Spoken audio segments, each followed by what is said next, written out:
Indian airlines के विमान IC-814 to the hostage tigers. के इतिहास में ऐसी तारीख सिर्फ सबक की विमान हाईजैक। गिल्ट हमेशा ये रहता है कि अगर काश अमृतसर में कमांडो एक्शन हो जाता,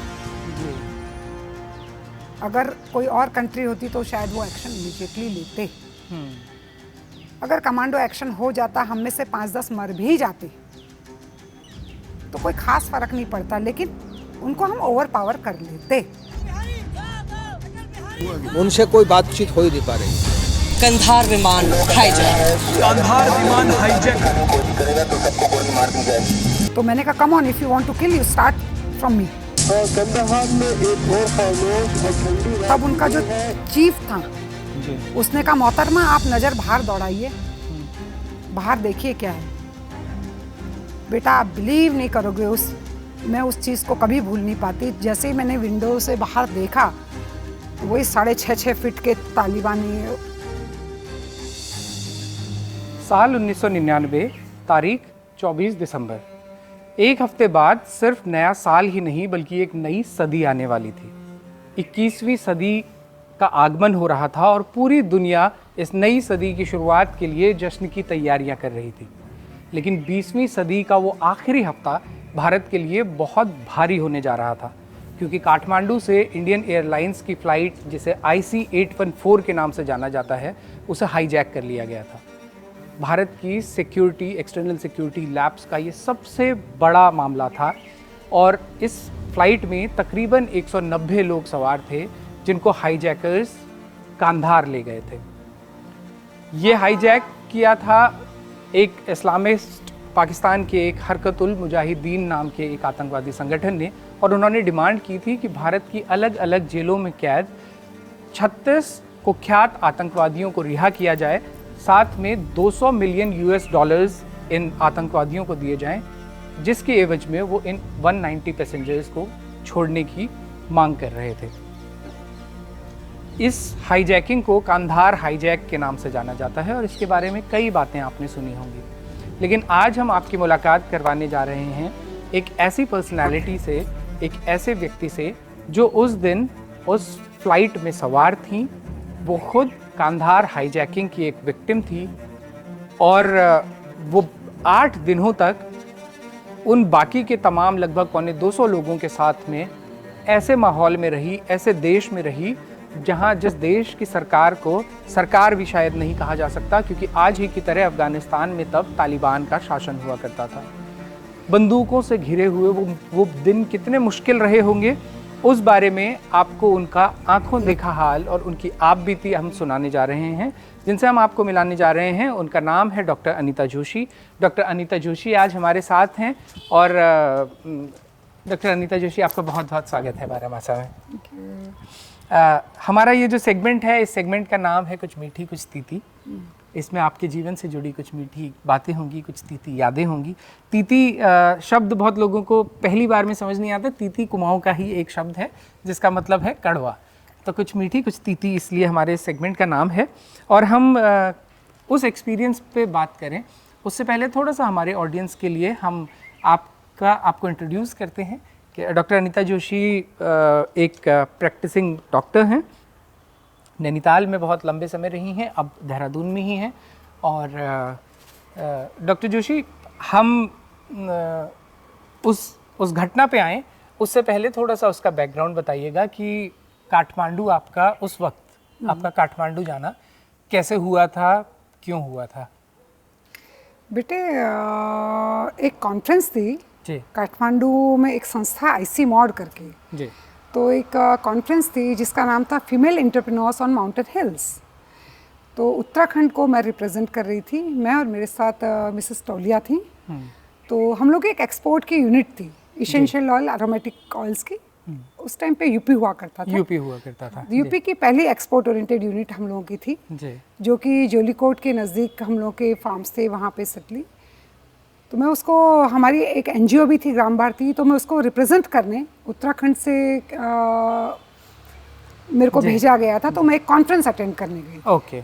और जिनका आपने जिक्र किया डॉक्टर टोलिया की वाइफ, आपने कहा डॉक्टर टोलिया, जो कि बाद में उत्तराखंड के चीफ सेक्रेटरी भी रहे, सीनियर आईएएस ऑफिसर, उस समय पे शायद वो कुमाऊं कमिश्नर हुआ करते कमिश्नर थे। उस समय वो कुमाऊं कमिश्नर थे, तो उनकी वाइफ भी उसमें आपके साथ थी।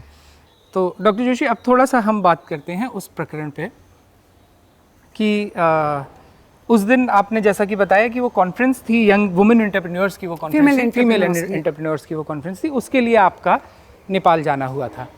और फिर वो 24 दिसंबर का वो दिन आया जिस दिन आप लोग जब वापस आ रहे थे, आपका ऑब्वियसली वो स्टे आपका प्लेजेंट रहा होगा, एक अच्छे एक्सपीरियंस लेके आपको लगा होगा कि आप लौट रहे हैं वहाँ से। तो उस दिन के थोड़ा सा घटनाक्रम के बारे में बताइए कि जब आप वहाँ से बोर्ड हो चुके थे, फ्लाइट में आ चुके थे, ये कब रियलाइज़ हुआ that this flight has been hijacked, ये इस टाइमलाइन के बारे में बताइए।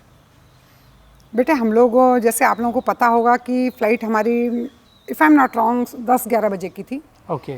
पर due to I don't know the reasons 2-3 घंटे लेट थी, है ना। तो हम लोग बस पशुपतिनाथ के दर्शन करके ओके। मैंने टोलिया मैम हम लोगों ने डिसाइड किया कि जब हम यहाँ आए, क्योंकि 3-4 दिन तो it was very hectic in the conference, तो हमने कहा कि हम पशुपतिनाथ दर्शन करते हुए एयरपोर्ट जाते हैं। तो हम जब एयरपोर्ट पे आए, पहले तो बता दूं वहाँ की सिक्योरिटी और वो बहुत बड़ा लेकिन है, बहुत बड़ा, क्योंकि वही गाय भैंस भी एयरपोर्ट। और ये आज से लगभग देख लीजिए 24 साल पहले की बात है। तो आज से 24 साल पहले, और नेपाल में ये बाद में ये बात भी आई कि नेपाल की एयरपोर्ट पे किसी बस स्टैंड जितनी सिक्योरिटी भी उस समय बिल्कुल ठीक। और फिर हम लोग 3-4 घंटे वेट करते रहे। उसके बाद में फाइनली ये हुआ कि भाई अब आपने बोर्ड करना है जी। तो ठीक है सब, मतलब लगेज कार्गो में गया, जो भी हुआ। हम लोग बैठे ही थे और फ्लाइट टेक ऑफ किया तो भाई आपको पता है कि वो कंचनजंगा की खूबसूरत, बहुत अच्छी रेंज वहाँ से बहुत खूबसूरत दिखती है जी। तो मैं टोलिया में, हम अगल बगल बैठे थे, हमारी मेरे ख्याल से शायद सेंटर वाली, अच्छा जी।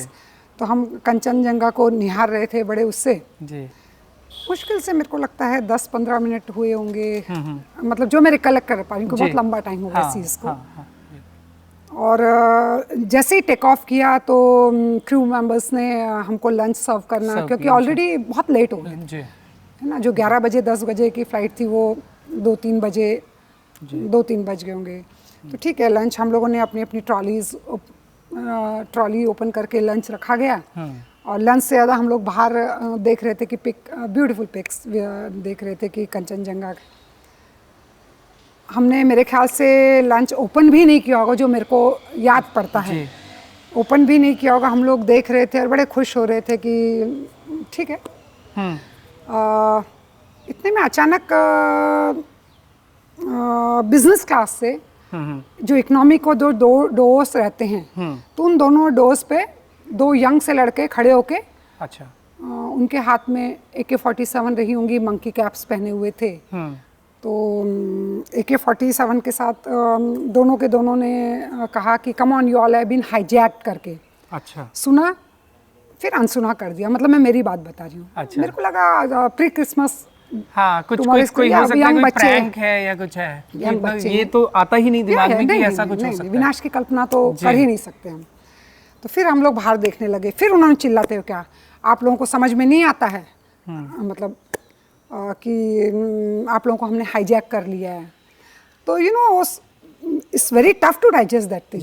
मतलब मेरे को तो लगता है कोई कितना भी स्ट्रांग हो, कोई लोहे का नहीं बना है ना। तो एक जो रिएक्शन को समझ भी नहीं, एकदम ब्लैंक, मतलब दिमाग जैसे फ्रीज हो जाता है, काम करना बंद कर देता है। तो उन्होंने कहा कि आप लोग फटाफट अपनी ट्रॉलीज गिराइए। अब वो तो बिल्कुल रोबोटिक वे में, मतलब ट्रेन जो भी होते होंगे भगवान जाने। तो फटाफट हम लोगों ने सब ट्रॉलीज गिराई, लंच सब ने नीचे गिराया। अच्छा। हाँ, और उन्होंने कहा कि हेड्स डाउन। तो जहाँ तक मेरे को याद आता है, लेडीज़ जो भी थी तो सबने सर नीचे पैरों, यस, कि फट फट फट फट with in fraction of seconds, मतलब। और एकदम पिन ड्रॉप साइलेंस, मतलब जो इतना आपस में लोग बात कर रहे हैं, हंस रहे थे, तो एकदम पिन ड्रॉप साइलेंस हो गया। जी। पिन ड्रॉप साइलेंस हो गया तो कुछ समझ में मतलब ना आप किसी से इंटरेक्ट, क्योंकि सपने में भी नहीं सोचा था जी। पिक्चरों में भी मेरे को लगता है देखते तो ऐसा नहीं होता है जो हम फेस कर रहे थे चीज़। जी। उसी के बेटे मेरे को लगता है 5-7 मिनट बाद की बात होगी। मतलब जो हम लोगों को सुनाई दे रहा था, उनके पैरों की आवाज़ें धड़ धड़ धड़ धड़ आगे पीछे दौड़ रहे थे वो, मतलब तब तक तो हमको यही नहीं पता था कि क्या हो रहा है, किसी को भी नहीं पता था। 5-7 मिनट बाद में मैंने अपना हाथ ऊपर किया। अच्छा। हाँ, उनमें से एक बंदा दौड़ते हुए आया कि हाँ मैम क्या चाहिए आपको। तो मैंने कहा let me go to toilet. तो उसने कहा कि आप टॉयलेट नहीं जा सकती हैं। तो ठीक है, फिर सर नीचे कर दिया। फिर वो 2 मिनट में दौड़ते हुए आया, एक टैबलेट लाया अपने हाथ में। अच्छा। It was paracetamol. तो उसने कहा मैम आप ये लीजिए, पानी की बोतल वो दिया। और वो बॉम्बे का स्टाइल है, अपब्रिंगिंग वहाँ की है, तो आई कांट हेल्प इट, मतलब एकदम स्पीक आउट राइट। तो मैंने कहा बेवकूफ़, तेरे को ये नहीं पता कि पैरासिटामॉल पेट दर्द में नहीं खाई जाती। उसने इमीडिएटली मेरे को कहा आपको कैसे पता। मैंने कहा मैं भी एक डॉक्टर हूँ। उसने कहा आप टॉयलेट जाइए। अच्छा। ठीक है, मैं गई, टॉयलेट होके आई। अब इसमें बेटे मैं एक बात बताऊं, क्योंकि ठीक उसके 1.5 साल पहले I lost my husband in a road accident. तो यू नो, जब ज़िंदगी में आपने इतना बुरा देखा हो और फिर सामने आपके मौत खड़ी हो जी, तो वो चीज़ें रिवाइंड हो जाती हैं। And you were so young, आपकी उम्र बहुत 32-33 34 सोचिए, है ना जी। और मेरे दिमाग में सबसे पहले मेरा बेटा आया जो 9-10 साल का था, क्योंकि मेरे को ये लगा, मतलब मैं ऊपर वाले से एक ही पहला क्वेश्चन मैंने ऊपर वाले से ही पूछा कि भगवान अभी 1.5 साल पहले हस्बैंड गए, पहले उसके फादर ले लिए, आज मेरे साथ अगर कुछ होता है तो बच्चा, फिर मैंने कहा जो होगा देखी जाएगी। जी। किसी भी माँ के लिए सबसे पहले बच्चा दिमाग में आता है। जी। ठीक है, उन्होंने मेरे को टॉयलेट जाना अलाउ किया। मैं वापस आई, अपनी सीट पे बैठ गई। जी। जी।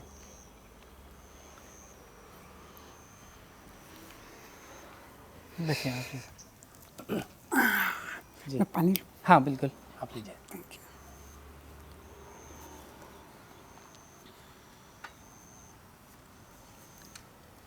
मैं भी मतलब जैसे बाकी, तो फिर मैं जब पीछे से आई तो मैंने देखा कि सबके सर नीचे हैं। जी। मेरे भी कुछ समझ में ही नहीं आया, मतलब सीट में कुछ भी नहीं दिख रहा था। मतलब पिन ड्रॉप साइलेंस था। जी। मैं वही सोच रही थी कि कौन है क्या है, मतलब मैं क्या, सभी सोच रहे होंगे कि क्यों ऐसा हुआ, क्या हुआ, मतलब अपने उसी उधेड़-बुन में लगे थे कि अल्टीमेटली क्या चल रहा है ये। जी।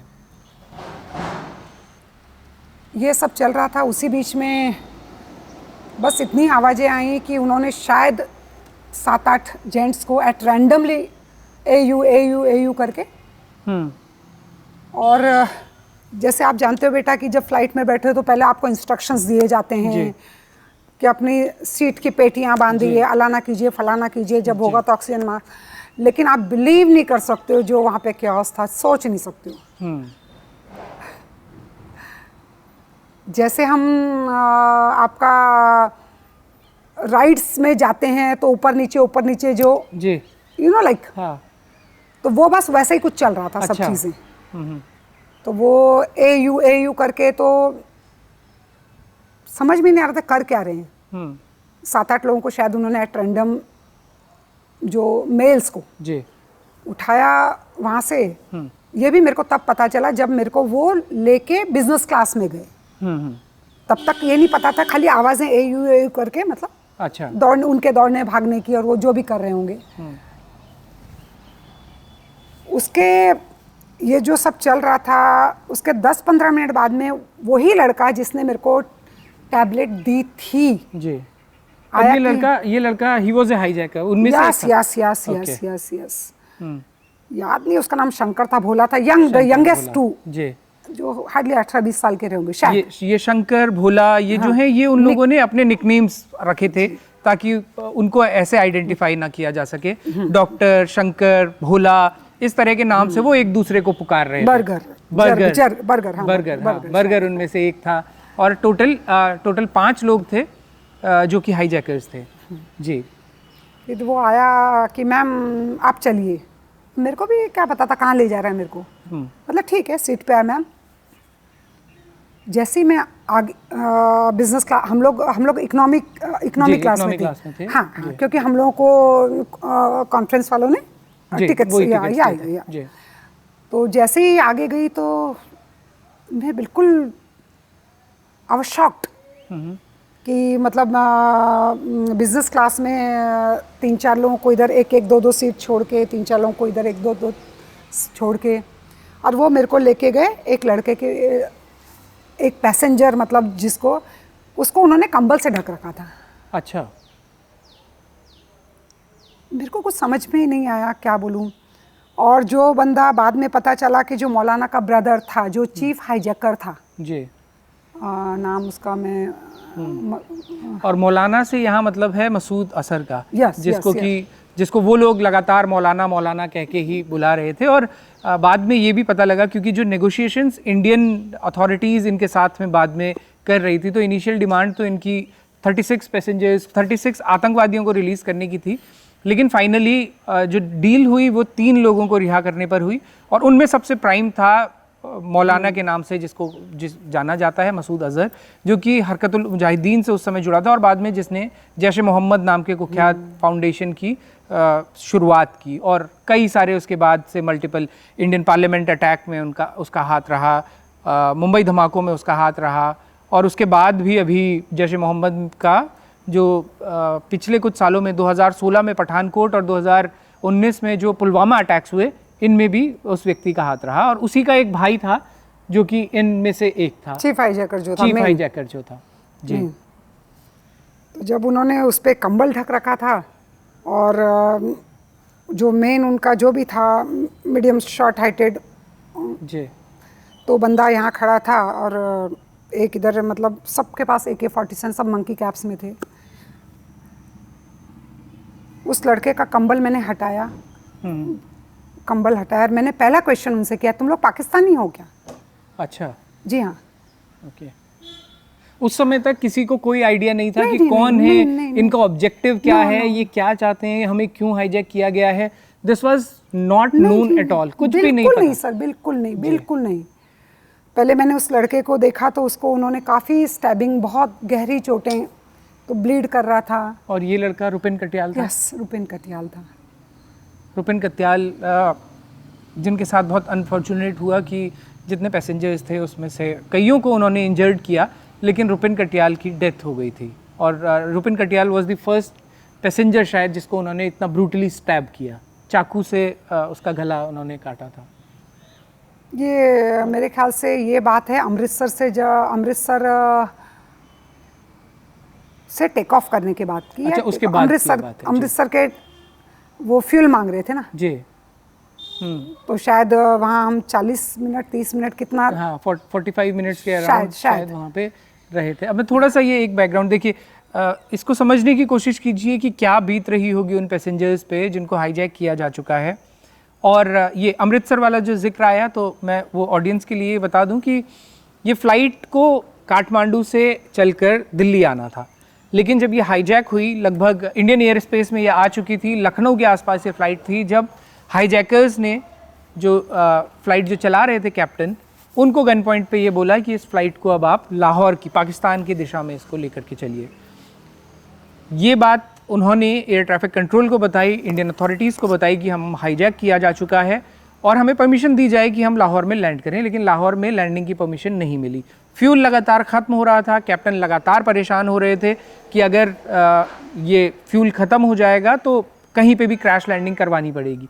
और इस बीच में क्योंकि लाहौर ने परमिशन नहीं दी, तो इंडियन अथॉरिटीज़ ने परमिशन दी अमृतसर एयरपोर्ट पे उस फ्लाइट को उतारने के लिए, और वो फ़्लाइट सबसे पहले उतरी अमृतसर के एयरपोर्ट पे, जहाँ पे तकरीबन 45 मिनट से 1 घंटे तक वो फ़्लाइट रही।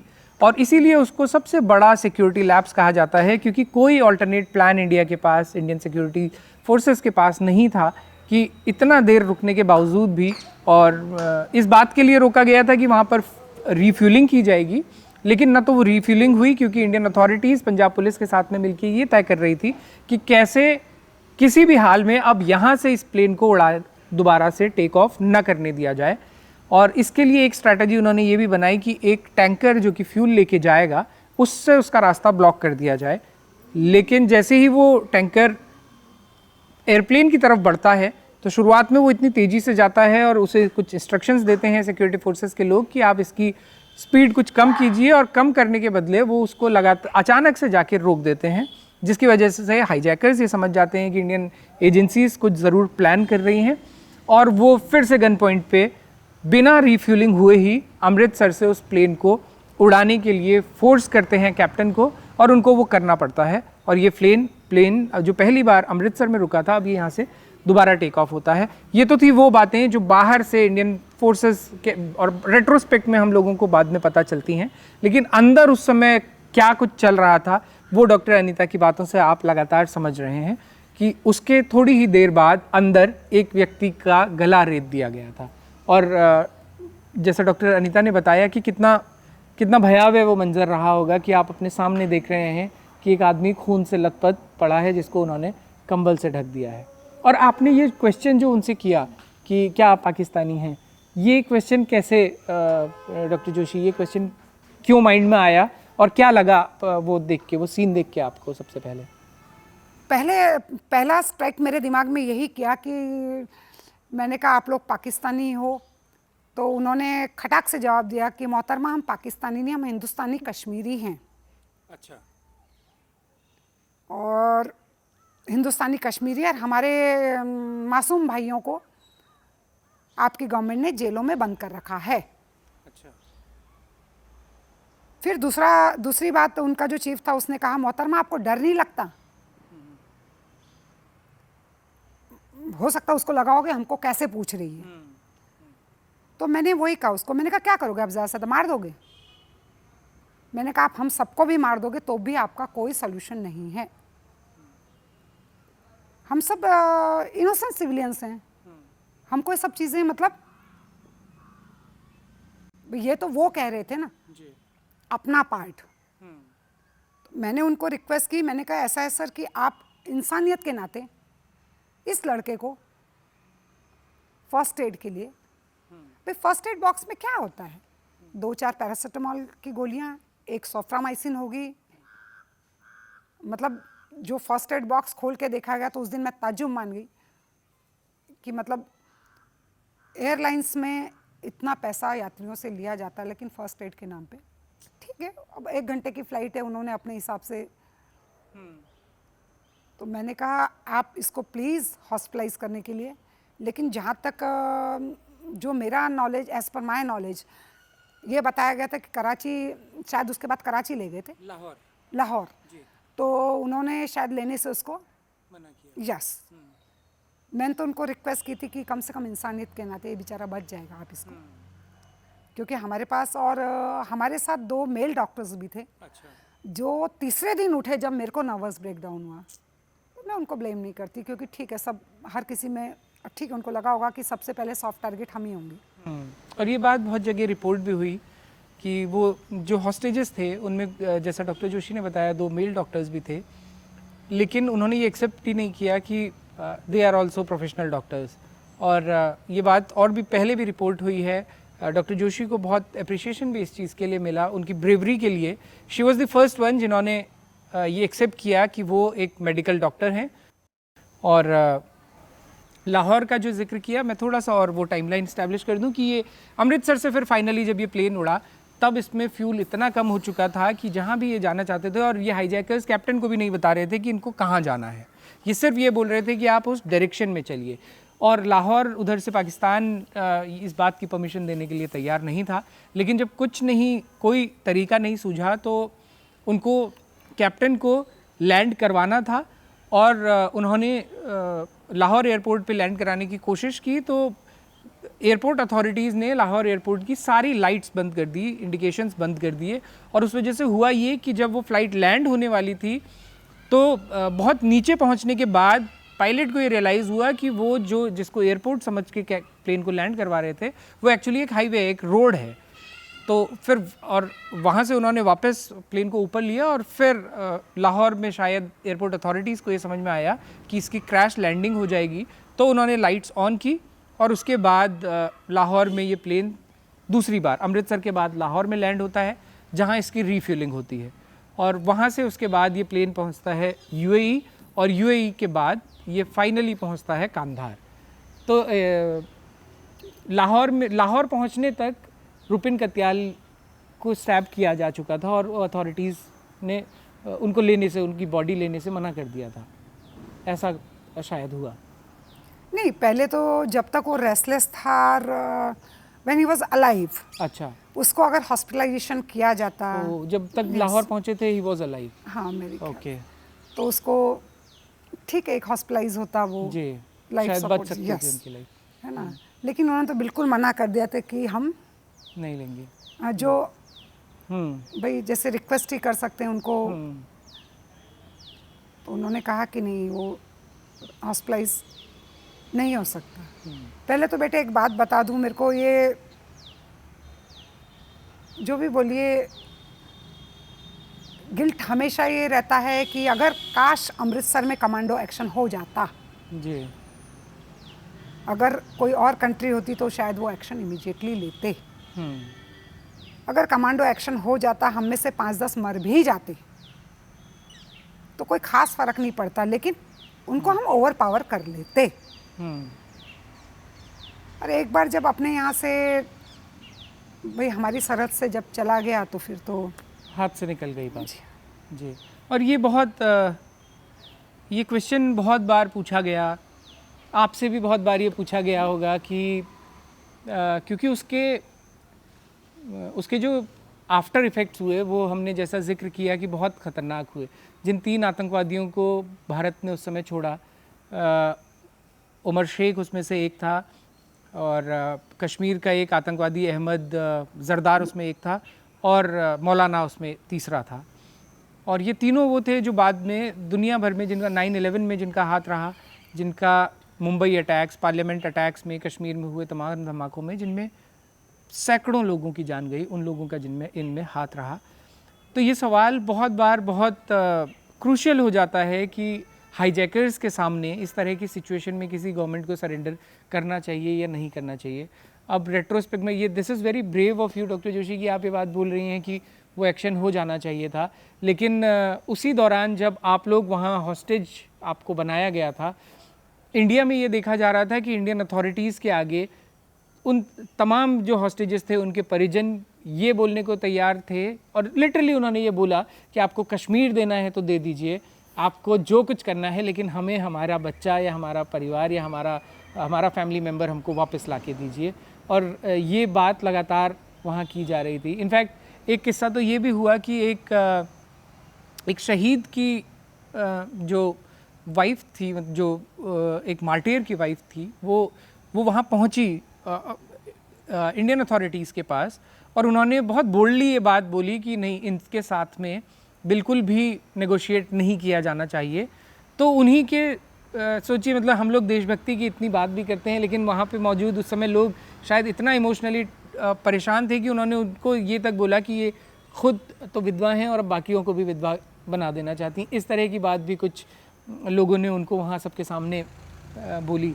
तो बड़ी आपसे भी ये सवाल कई बार डॉक्टर जोशी पूछा जाता होगा कि ऐसी सिचुएशन में क्या किया जाना चाहिए, लेकिन मतलब आप बहुत ब्रेवरी से ये बात बोल रही हैं कि एक्शन होना चाहिए था, लेकिन इंडियन अथॉरिटीज़ उस समय पे शायद ये बिल्कुल नहीं बियर कर सकती थी कि उनके जो इनोसेंट सिविलियंस हैं उनकी जान पर कुछ खतरा हो। जहाँ तक अगर आप कहोगे, मेरे को एक डिबेट उसमें पूछा गया था कि मैम आज आप जिंदा लौट आई तो आप कह रहे हैं कि हमको ऐसा होता तो चल जाता। मैंने कहा भाई हमारे पास तो कोई ऑप्शन ही नहीं था ना, सही जी, हम तो भाई कैप्टिव थे और हमको तो 0.0001% उम्मीद नहीं थी कि हम बचेंगे, थी नहीं। भाई कौन तालिबानियों के बीच में से जिंदा लौटा है? कौन लौटा है? भाई अंदर मौत बाहर मौत, चारों तरफ मौत ही मौत थी ना जी। ग्रेनेड AK-47 बाहर देखो तो 6-6.5 फुट के तालिबानीज चारों तरफ से घिरा हुआ, तो कौन सोच सकता है? कोई सोच ही नहीं सकता, उसमें सोचने का विषय ही नहीं है। और जो आप कह रहे हो तो मैं आप एक चीज़ कोट करूँगी, मैं पहली बार बोल रही हूँ इस चीज़ को। जी। मेरी अपनी कज़िन है, उनके हस्बैंड भी शहीद हुए कारगिल के ठीक पहले। अच्छा। तो जब तक उन लोगों को, हमारे घर वालों को पता नहीं चला था, भाई बंदों को, कजिन्स को, कि दीदी उसमें है। आप भी उसमें हैं? जी हाँ। जी। तो जो आप बता रहे हैं, तो पहले जब मैं छूट के आई तो उसने वही कहा, दी जब तक मेरे को नहीं पता था कि मेरी बहन अंदर है तब तक मैं भी, क्योंकि वो भी शहीद, डेफिनेटली उनके हस्बैंड भी शहीद हुए। मैं भी जानती हूँ कि एक टेररिस्ट को पकड़ने में सैकड़ों सैनिक हमारे, वो भी इंसान हैं, वो भी किसी के बेटे हैं, वो भी किसी के हस्बैंड हैं, शहीद होते हैं। और उसके बाद में छोड़ने के लिए इतना आसान, इतने आसानी से छोड़ दो। लेकिन देखो, इंसान का जो, मनुष्य का जो स्वभाव है उसकी बात कर रही हूँ मैं जी। कभी कभी सोचते हैं, हम मजबूर हो जाते हैं कि कैसे होता है। द मोमेंट उसको पता चला कि दीदी अंदर है, उसने बिल्कुल अपना माइंड चेंज कर दिया। फिर उसने कहा नहीं, उनको छोड़ाओ। तो ये इंसान की फितरत है जी। भाई। कुछ मिनट्स पहले उसको लग रहा था कि नहीं, मैंने मेरा हस्बैंड खोया है। डेफिनेटली उसने खोया था। उसके लेकिन जब ये husband- रियलाइज हुआ कि अब मेरी बहन, उसके हस्बैंड को डोडा में टेररिस्ट अटैक में ही डेथ हुई थी उसकी भी। मासूम बच्चों को उन्होंने कैप्टिव बना रखा था। उन बच्चों को छुड़ाने के चक्कर में मेजर संजय बड़ूनी शहीद हो गए थे। अच्छा। है ना। तो मेरी कजिन का सोचना बहुत सही था कि भाई हमारे हस्बैंड तो ऐसे गए, बिल्कुल सैल्यूट टू देम। लेकिन जैसे ही उसको पता चला कि दीदी अंदर है तो उसका माइंड चेंज हो गया।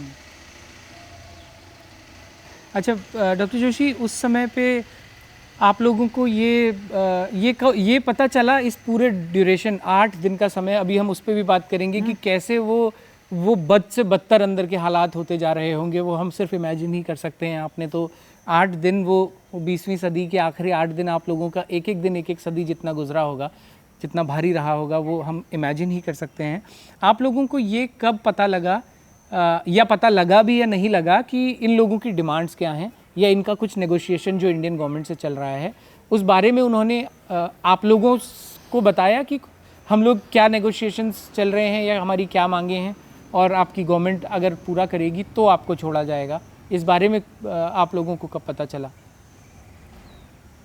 बेटे, सबसे पहले तो मैं आपको ये बताऊं, मेरे ख्याल से 2-3 दिन तक तो किसी को कुछ अंदाज़ा नहीं था, क्योंकि सारी विंडोज़ शट डाउन थी, सब। अच्छा। सारी विंडोज़। आप लोगों को ये पता लग रहा था कि आप कहाँ कहाँ मूव कर रहे हैं? नहीं, बिल्कुल जब नहीं। आपको ये भी नहीं पता होगा कि एयरपोर्ट अमृतसर में उतरा है या कहाँ उतरा है, फिर यहाँ से लाहौर गया है, ये भी पता नहीं लग रहा था? बिल्कुल नहीं। अच्छा। दुबई में जब जैसे इन लोगों ने तो with in minutes business class के लोगों को सबको पीछे भेज दिया था जी। और बिजनेस क्लास को वो एज अ डिस्पेंसरी यूज़ कर रहे थे। अच्छा, ओके। बिजनेस क्लास को जी एज अ डिस्पेंसरी यूज़ कर रहे थे। जहाँ तक मेरे को याद पड़ता है, दुबई में जब कुछ फीमेल्स को, जिनके पास छोटे बच्चे थे, दूध मुँह बोलो, जो भी बोलो, छोटे बच्चे जिनके पास, उनको रिलीज़ किया। 27 लोगों को दुबई में रिलीज़ किया जी गया। हाँ, मेरे ख्याल से ओल्ड कुछ रहे होंगे। old, हाँ जी। हाँ। 27 लोग और रुपिन कटियाल की जो बॉडी थी उसे भी दुबई में उतार दिया गया था। मेरे को उन्होंने कहा था कि मैडम आप उतर सकती हैं। जी। मैंने 1 मिनट सोचा, मैंने उनको कहा कि प्लीज़, मेरी फ्रेंड इकोनॉमी क्लास में मेरी फ्रेंड हैं, मिसेस मंजुला टोलिया, आप उनको भी मेरे साथ, क्योंकि हम साथ आए हैं। उन्होंने जाके अपने बॉस को पूछा होगा, आके उस बंदे ने मेरे को कहा नहीं मैम आप अकेली उतरेंगी, उनको नहीं। और ये बात उनको पता थी कि वो एक बड़े आईएएस ऑफिसर की वाइफ हैं? ये बात किसी और को पता थी या उनको पता थी? नहीं बेटा, ये किसी को पता मैंने उनको नहीं बताया। मैंने इसीलिए उनको कहा था मेरी फ्रेंड जी जो मेरे साथ आई हैं, क्योंकि मेरे को पता था कि द मोमेंट उनको पता चलेगा तो वो हम सबको छोड़ देंगे, एक आध जो वीवीआईपी उनको रखेंगे। उनको रख लेंगे। जी हाँ, बिल्कुल। और ये वीवीआईपी का जिक्र छिड़ा है तो एक और चीज़ यहाँ पे इसका मेंशन करना ज़रूरी है कि उस फ्लाइट में रॉबर्टो ग्योरी नाम के एक व्यक्ति थे, जो व्यक्ति स्विट्ज़रलैंड के सबसे अमीर आदमियों में से एक थे।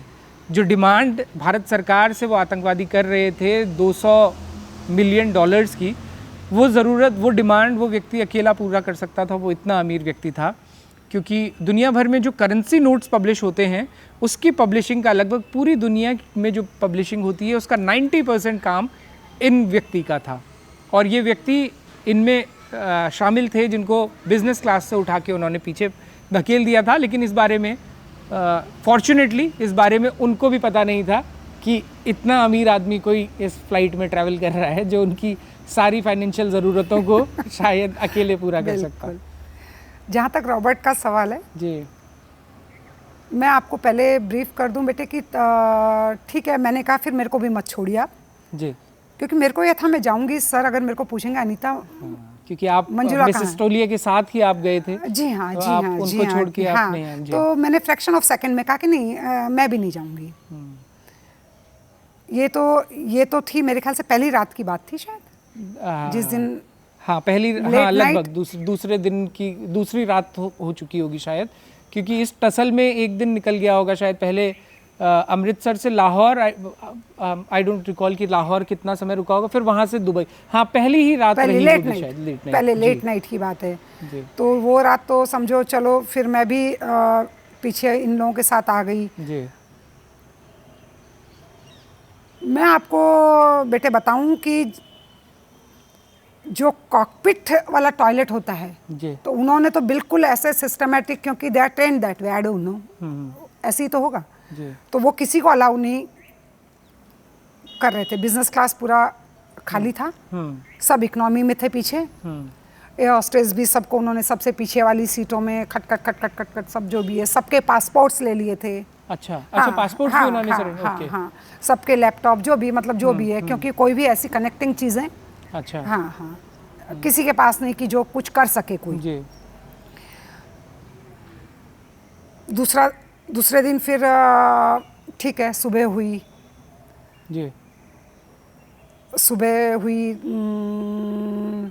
तो दूसरे दिन तो मेरे को लग रहा है कि कंधार शायद लैंड कर गए होंगे सुबह जी। पर हमको, हमें से किसी को नहीं पता था क्योंकि सारी खिड़कियां बंद थीं। कुछ पता नहीं चल रहा था, सिर्फ दुबई का शायद पता चला होगा जब कुछ लोगों को रिलीज किया गया कि हम कहाँ हैं जहाँ पे इन लोगों को छोड़ा जा रहा है, या वो भी अंदाजा नहीं था? नहीं, अच्छा, नहीं, बिल्कुल नहीं, बिल्कुल नहीं, है ना। कैप्टन सरन को छोड़ के मेरे को नहीं लगता बाकियों को। हाँ, सरन साहब तो डेफिनेटली, हाँ, जो कैप्टन देवी सरन सर, हाँ। दूसरा दिन बस मतलब आपको बेटे मैं बयान नहीं कर सकती कि घड़ी देखते रहते थे, सुई खिसकने का नाम नहीं, क्योंकि एक एक सेकंड निकालना भारी होता था। एक एक सेकंड निकालना भारी होता था। फिर वो आके हर आधे घंटे में बता के जाते, फिर उन्होंने धीरे धीरे भूमिका बांधनी और डिस्क्लोज करना शुरू किया, अपने साइड ऑफ स्टोरी, कि हमारे मासूम भाई आप लोगों के यहाँ और हमारी औरतों के साथ इतना जुल्म करती है तुम्हारी गवर्नमेंट। मतलब धीरे धीरे चीज़ें, पहले तो उन्होंने सबको अपने उसमें, और सेकेंड डे तो बहुत टेरर का माहौल था जी, हाँ, मतलब नो इंटरेक्शंस, नथिंग। और ये रियलाइज मैम सबको हो चुका था कि एक रुपिन कटियाल को ये लोग मार चुके हैं। नो, ओके, किसी को कुछ नहीं पता था। अच्छा। और जहाँ तक रुपिन की बात है तो रुपिन तब ब्लीड और वही कर रहा था, तो ये भाई मैं भी इस उम्मीद में थी कि शायद इसको इन्होंने उतारा है तो क्या पता बचे। अच्छा। मतलब यू नो लाइक सांस है तो आस है, जी कहते हैं। लेकिन ठीक है, वो रेस्टलेस और वो बेचारा, जी, किसी को कुछ पता नहीं था। ओके। सरन साहब को और मेरे को छोड़ के शायद जी अंदाज़ा किसी को नहीं था। नहीं, मेरे को नहीं लगता कि इस चीज़ का आइडिया। लेकिन ये उनकी स्टैबिंग के बारे में तो सबको पता था कि ब्रूटली चाकू उनको मारा गया है। बाद में धीरे धीरे। अच्छा, हाँ, धीरे। हाँ, फिर सेकंड डे वो अपना वही सब अपने आप को सेटल कर रहे हैं, जो भी कर रहे होंगे। हर 2-5 मिनट में आगे पीछे भागते थे ग्रेनेड AK-47 लेके। उसके बाद में उन्होंने ब्लाइंड फोल्ड, और जब वो एक बार वहाँ जाके सेटल हो गए कंधार, मतलब वो तो बाद में पता चला कि हम कंधार में हैं। अच्छा, उसके बाद जब उनको शायद लगा मतलब हो बाद से आपका मतलब है जब आप लोग रिलीज हो चुके थे? नहीं। या सेकंड थर्ड फोर्थ डे में पता चल गया था? नहीं बेटे, ऐसा था मतलब कि ये तो आपको रियलाइज हो गया होगा क्योंकि आपको आसपास वो हथियार पकड़े हुए कुछ पठान्स नजर आ रहे होंगे। नहीं, लेकिन सारी खिड़कियां बंद थी ना। अच्छा, सारी खिड़कियां सील थी सब। ओके। लेकिन हुआ ऐसा कि मैं वही आपको बता रही हूँ कि जो दूसरे दिन वो आगे पीछे भागते रह रहे थे, और मतलब मूवमेंट तो छोड़ो, आप पड़ोस बगल वाले से भी कुछ भी बात ना कर सको, और हेड डाउन रखा रहे थे, कभी कुछ मतलब यही सब चल रहा था जी।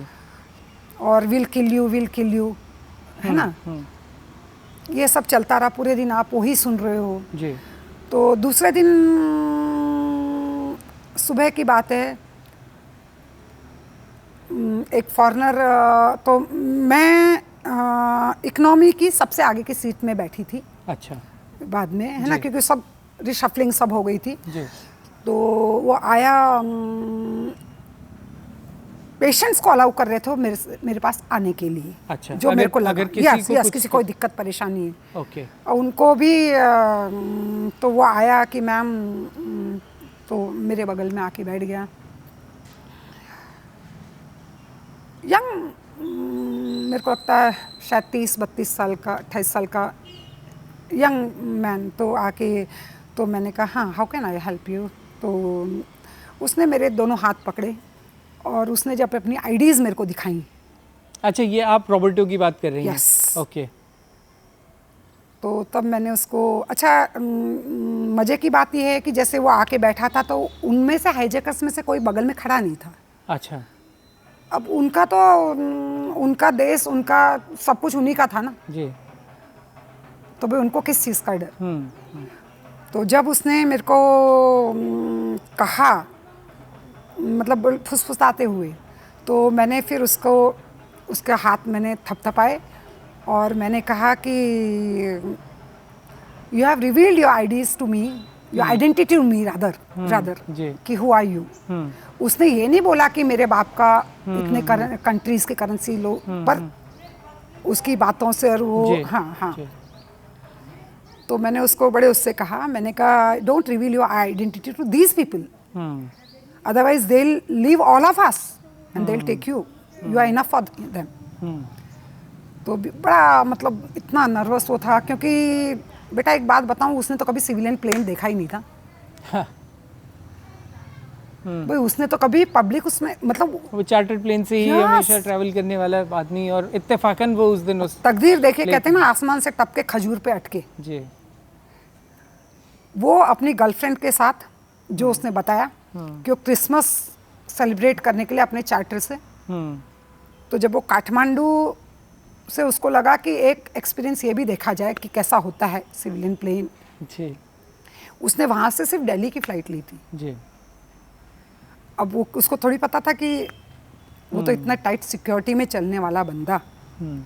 और इस व्यक्ति के लिए अलग से स्विट्जरलैंड से एक डेलीगेशन गया था नेगोशिएट करने के लिए, लेकिन वो नेगोशिएशन के लेवल से पहले ही ये बात रोक दी गई थी। मतलब वो वहाँ तक इंडियन अथॉरिटीज़ से वो लगातार कांटेक्ट कर रहे थे कि हम अलग से, मतलब वो इंडियन अथॉरिटीज़ से ये चाह रहे थे कि हम अलग से नेगोशिएट करें और जो भी इनको देना है दीजिए, लेकिन उनको छुड़ाया जाए। जी। तो जब मैंने उसको थोड़ा, तो उसकी बात समझ में आ गई। मैंने कहा whatever will happen with everyone, don't worry. भाई वही मेरे साथ होना, वही तेरे साथ होना, वो बाकियों के साथ होना है, तो बिल्कुल कूल रहो। जी। है ना। तो ये इस बारे में भी बताइए कि वो कैसा रहा, कि वो मतलब आप लोगों को थर्ड डे फोर्थ डे आप लोगों का डर कुछ कम हो रहा था या वो बढ़ रहा था वक्त के साथ, क्योंकि वहाँ सिचुएशन तो ऑब्वियसली बहुत ख़राब होती जा रही होंगी। लिमिट, एक ही टॉयलेट है जिसको इतने लोग यूज़ कर रहे हैं, वो भी प्लेन का टॉयलेट, वो ओवरफ्लो होना शुरू हुआ होगा। खाना लगातार, खाने की कमी थी, रेगुलरली मील्स नहीं मिल रहे थे, वो क्या कुछ चल रहा था? सबसे पहले तो बेटे मैं आपको एक चीज़ बताना चाहूँगी। जैसे मैंने आपको बताया कि सेकेंड डे तो ठीक है, खतरनाक टेरर, मतलब दहशत बिल्कुल जी अब मेरा सेकेंड नाइट की बात कर रही हूँ मैं, 25 की रात की। जी तो एक हमारे साथ पैसेंजर था, मेरे को सरनेम शायद मैं सही हूँ तो सोनी सरनेम था उसका। अच्छा अब वो डायबिटिक पेशेंट था। जी अब डायबिटीज़ का स्ट्रेस में तो बढ़ेगी बढ़ेगी, उसके पास भाई ना फर्स्ट एड में इंसुलिन था, कोई ऐसी चीज़ें, ऐसे कुछ भी नहीं था ना। और 1-1.5 घंटे की फ़्लाइट थी तो आदमी सोचता कि भाई सुबह मेडिसिन उसने ले ली होगी, जो भी हुआ होगा। वो बिज़नेस क्लास में, और मैं इनको लगातार वही कह रही थी कि इसके लिए आप मेडिसिन अरेंज कर दीजिए क्योंकि डायबिटीज़ है इसको हैवी, ये वो डायबिटिक कोमा में चला जाएगा नहीं तो। एक हमारे साथ थे भट्ट जी करके पंडित जी थे जो देहरादून के ही थे। अच्छा और वो शायद नेपाल नरेश के राज पंडित। अच्छा तो वो साल में 2 बार या जो भी जाते थे। ओके वो भी डायबिटिक थे। कोई हाइपरटेंसिव था। तो ऐसे कई लोग थे, कई लोग। मैं मतलब अपने मन में तब सोच रही थी कि पंडित जी सबका भविष्य बताते हैं, तो मैंने उनको मजाक भी किया। मैंने कहा आपको नहीं पता था हाईजैक होने वाला है? बेचारे है ना। तो खैर ये तो मजाक की बात है। तो उस जो डायबिटिक पेशेंट थे, जो मिस्टर सोनी या हो सकता है मेरे को नाम, तो उनको तो फिर बाद में उन्होंने उतार के हॉस्पिटलाइज करने भेजे। लेकिन वो जब लौट के आया ना बेचारा 4 घंटे बाद, तो मेरे को आज भी उस बंदे की शक्ल और डर, उसने कहा कि मैम मैं अंदर ज़्यादा सेफ हूँ। अच्छा ये कंधार में हुआ? जी हाँ। उनको कंधार से उतार के भेजा? हाँ, ओके हाँ, अच्छा हाँ। ये उन्होंने होने दिया, मतलब किया ये? हाँ हाँ, जो मेरे को याद पड़ता है, क्योंकि वो वापस जब आया तो उसने कहा मैं अंदर ज़्यादा ठीक हूँ, अच्छा बजाय उनके वहाँ हॉस्पिटल में। क्योंकि ये पूरा दिन ऐसे निकला। 25 की रात मतलब सेकंड रात को मेरा क्या था कि मेरे को ये लग रहा था कि क्या किया जाए, कुछ समझ में नहीं आ रहा था। तो आगे बिज़नेस क्लास में ये डायबिटिक पेशेंट भी थे। एक मेरे ख्याल से लड़का, मेरे को उसका नाम याद नहीं था, यंग लड़का था, उसको शायद अल्सर था कुछ, सामंत ब्रार कुछ ऐसा कुछ नाम, ऐसा कुछ था। यंग लड़का था, वो अपनी वाइफ के साथ था। तो उसको ठीक है वो एसिडिटी और दिक्कत, क्योंकि उसका तो वो भी बेचारा आगे तो एंटासिड भी नहीं, मतलब कुछ भी नहीं था वो था। और ऐसे 2-3-4 लोग आगे बिजनेस क्लास में उनको सीट पे एज अ पेशेंट वो ठीक लेटे हुए थे। मेरा क्या था कि मैंने उनको कहा था कि प्लीज़ मेरे को आप आगे वाले टॉयलेट में जाने दीजिए। अब मैं उसके पीछे की बात आपको बताऊं। मैं हर एंग्जाइटी, और उसमें क्या है कि आपको घड़ी घड़ी डेफिनेटली, क्योंकि इतना आपका वो चलता रहता है जो बहुत ज़्यादा। और जी बिजनेस क्लास में एक सीट पे इनका जो चीफ वो लेटा हुआ था और उसके सर के इस तरफ AK-47 रखी हुई थी। अच्छा। मैं कम से कम उन 3-4 घंटों में 7-8 बार टॉयलेट गई होंगी। और हर बार जाती थी, मैं देखती थी और हर बार सोचती थी कि मैं इसको उठाऊं AK-47 को, इसकी कनपट्टी पे रखूं और इनको बोलूं कि तुम सबको छोड़ दो। हर बार मैं रुक जाती थी। मेरे को लगता था मेरी एक बेवकूफ़ी सबकी जान न ले दे। क्योंकि जैसे हम पिक्चरों में देखते हैं या पढ़ते हैं, क्योंकि वो तो फिनाटिक हैं, जिहादीज़ हैं, उनको रिश्ते नाते उससे कोई मतलब नहीं होता। ह्यूमन बॉम्ब्स हुए जी। फिर मेरे को लगता था कि कभी मैं सोचती थी कि नहीं मैं करूं इतनी डेयरिंग, फिर मैं वही सोचती थी कि नहीं मैं तो मरूंगी, चलेगा, मेरी गलती, मेरी बेवकूफ़ी, लेकिन बाकियों ने क्या बिगाड़ा मेरा। तो उसी उधेड़ बुन में, कश्मकश में जी रात निकल गई। सुबह बेटे जब हुआ, सुबह मेरे को पता नहीं कि मैं कब अपनी सीट में आके बैठी और मेरी आंख लगी। अच्छा। रात भर मैं नहीं सो पाई क्योंकि मेरे को हमेशा ये लगता था कि मैं एक बार करूं। हिम्मत शुरू। मैं बैठी, हो सकता मेरे को आधे 1 घंटे झपकी आई हो। उसके बाद में मेरे को नर्वस ब्रेकडाउन हुआ। इसके पहले मैं बताऊं आपको कि 4-6 बार रचना, जो रुपेन की वाइफ, जी वो मेरे पास आई कि मैम मेरा हस्बैंड कहाँ है, मतलब उस पूरे उसमें। और मैं हर बार उसको कहती थी कि बेटा उसको ना गलती से उन्होंने दुबई में उतार दिया, उनको नहीं पता था कि तू उसकी वाइफ यहाँ है। ओके। हर बार। और जबकि तब तक आपको ये पता था कि रुपेन अब नहीं है। हाँ, कह सकते हो। जी। और उसके हाथ में चूड़ा, और उसका, क्योंकि 8-10 हनीमूनिंग कपल्स थे। उनकी तो रुपेन मैं की शादी हुई थी और जब भी आंख बंद करती थी तो मेरे को लगता था इस लड़की को बताया जाए तो बेवकूफ़ी ना तो मैं उसको हर बार ये कहती थी गलती से उतार दिया, गलती से उतार, मतलब उनको नहीं पता था कि तू साथ में है करके, वो चीज़। और दूसरा जो मैं कह रही हूँ कि मेरे को लगता था AK-47 उठाऊँ, इसकी कनपट्टी पे रखूँ और कहूँ कि सबको छोड़ो। मेरे अंदर जो चल रहा था जी, उसका आउटबर्स्ट ये हुआ कि शायद 8-9 बजे सुबह की बात होगी जी। मैं जोर से चीखते हुए, अच्छा। हाँ, तो उन्होंने उम्मीद नहीं की थी कि ऐसा कुछ होगा। तो मैंने कहा come on, if you want to kill you start from me. अच्छा। हाँ, और सारे पैसेंजर्स एकदम डर के, एकदम, क्योंकि उनके लिए ना डूबते को तिनके का सहारा जो कहते हैं, तो उनको मेरे साथ एक इमोशनल बॉन्डिंग, पैसेंजर्स को जी होता है ना एक, जी जी बिल्कुल, कि पैसेंजर्स को लगता था कि नहीं कुछ भी दिक्कत है तो इनको बताओ, ये कुछ हेल्प कर देंगी, मतलब ठीक है, उनको लगता रहा होगा। वो मेरे को इमीडिएटली उठा के कॉकपिट में ले गए। अच्छा। हाईजैकर्स। जी। और मेरे ख्याल से मेरे साथ कांता शर्मा मैम जो यहीं की थी, वो तो उन्होंने ले जाके वही मेरे पैर उल मले, पानी दिया और मेरे को सेटल करने की, क्योंकि मैंने तो बिल्कुल ऐसा चिकना चिल्लाना, और शायद वो कभी नहीं चाहते थे कि 2-4 लोग और ऐसे रिवोल्ट करते हैं, उनके हाथ से सिचुएशन निकल जाए। कभी नहीं चाहते थे कि उस डर के, मतलब उसी फियर पे तो वो जी रहे थे, और वो फियर अगर ओवर पार हो जाता है एक बार को, तो उनको ये डर लगा होगा कि मतलब हम 5 हैं, भले ही हथियार हैं, लेकिन 180 लोग अगर हम पे हावी हो जाएं तो जी बिल्कुल, है ना।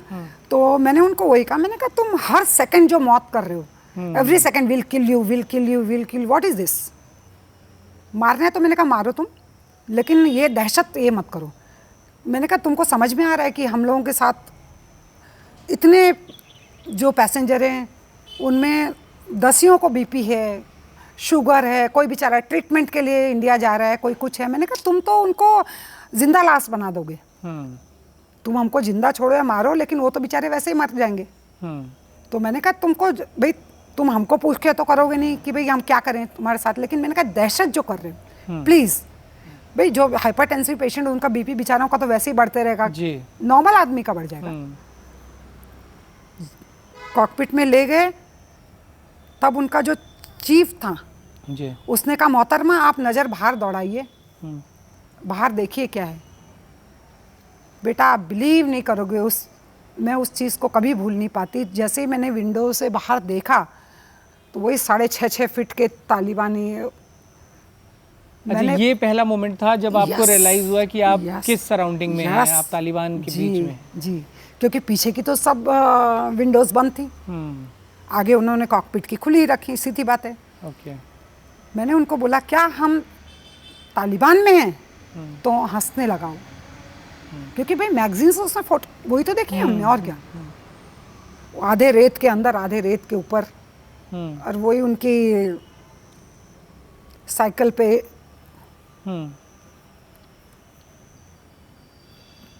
तब पता चला कि, तब मैं जब पीछे आई तो मैंने साथ वालों को बताया कि हम तो अब अफगानिस्तान के इर्द गिर्द हैं या किसी ऐसी जगह हैं जो तालिबान के कब्जे में है। अच्छा, इस सारी चीज़ के बाद में फाइनली रे ऑफ होप जिसे कहते हैं, वो कब आई, कब ये रियलाइज़ हुआ कि कुछ तो चीज़ें हो गई हैं और now we are being released?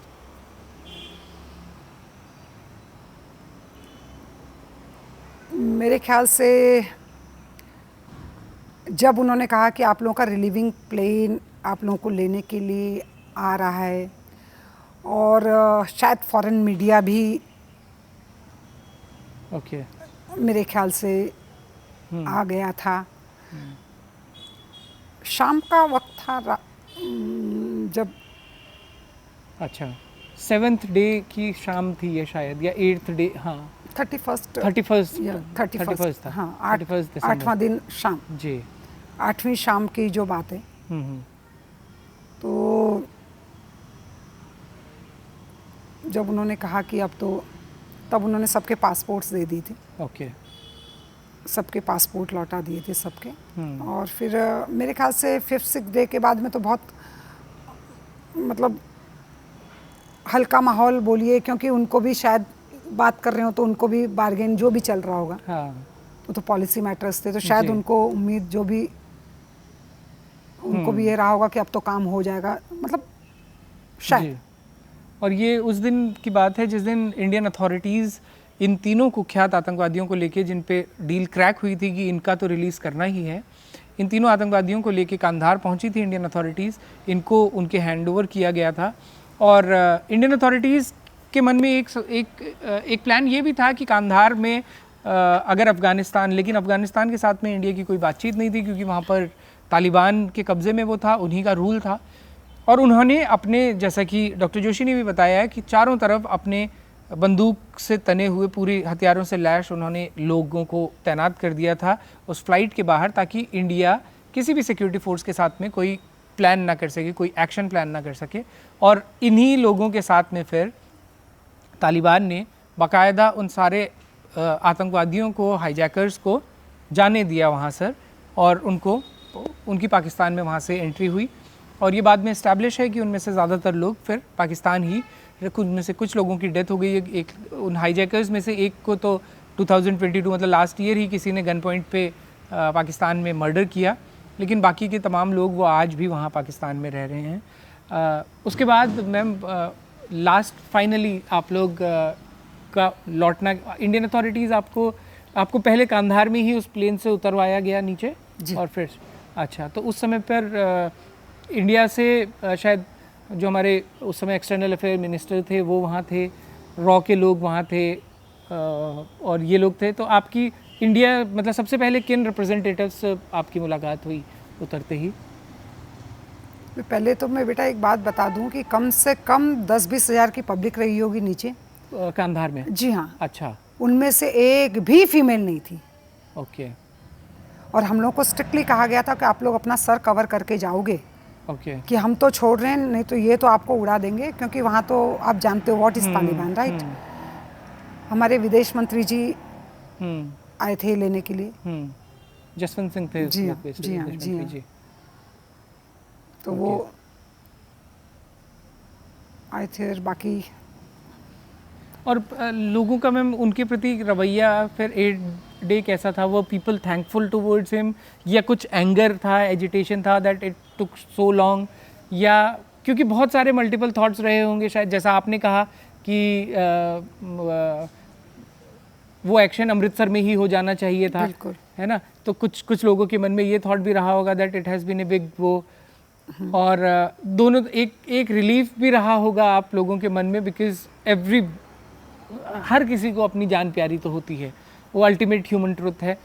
लेकिन उसके साथ में कभी ये बर्डन भी लगा कि लोग कहीं आपको किसी मार्टिर की फैमिली, या जैसा आपने जिक्र किया कि आपकी ही एक कज़न, क्योंकि ये वो आतंकवादी हैं जिन्होंने बहुत बड़े टेररिस्ट घटनाओं को अंजाम दिया, तो कभी उसके बाद में ये भी हुआ कि किसी ने ये कोशिश की, ऐसा लगा कि हमें ब्लेम कर रहे हैं उसकी, कि अगर आप लोगों का हाईजैक नहीं होता या अगर इन लोगों को नहीं छोड़ा गया होता तो situation would have been different, या इस तरह की भी कभी कोई सिचुएशन आई कि ऐसे किसी ने कन्फ्रंट करने की कोशिश की हो या बात की हो? नहीं, ऐसी बात मेरे से तो डायरेक्टली कभी किसी की नहीं। पहली बात तो ये बता दूं कि हमको अंदर पता नहीं था कि क्या हो रहा है। जी हाँ, और कौन है ये लोग। जी। जैसे ही हम लोग रिलीज़ हुए और दिल्ली एयरपोर्ट पहुँचे, उसके बाद में हम यूपी भवन, क्योंकि मैंने आपको बताया कि मैम के साथ थी, मैं मंजुला मैम के साथ, और वहाँ जब टीवी खोला गया और तब पता चला, या तो शायद एयरपोर्ट पे ही कि हमारे एवज़ में टेररिस्टों को छोड़ा गया, तब तक हमको नहीं पता था। तब तक हमको नहीं पता था, बिल्कुल नहीं पता था। ओके। भाई उनका ये कहना था हमारे मासूम भाई, तो हमको तो क्या पता ये कौन है क्या है। भाई हमको तो वो अपनी स्टोरी बता रहे थे ना, अपने साइड की। जी। तो जब बाहर आए हम लोग, हाँ, पर मैं बल्कि आपको बताऊं कि एनडीटीवी के एक शो में भी मैंने कहा, और मैं आज भी कह रही हूँ कि मेरे को लगता है कि कुछ लोग मर भी जाते तो जो इतना टेररिज्म उनको छोड़ने की वजह से, पहले तो मेरा एक ही कहना है फिर कि मैं किसी गवर्नमेंट को ब्लेम या किसी को नहीं, मैं एक साधारण सिविलियन नागरिक हूँ। मेरा सिर्फ एक कहना है कि इनको सफ़ेद हाथियों को पालना क्यों? भाई जब हमको पता है कि ये इतने खतरनाक हैं तो इनको तो शायद टाइम रहते ही ऐसा कोई चीज़, भाई कोई बार्गेन करे तो क्यों करे उनके लिए।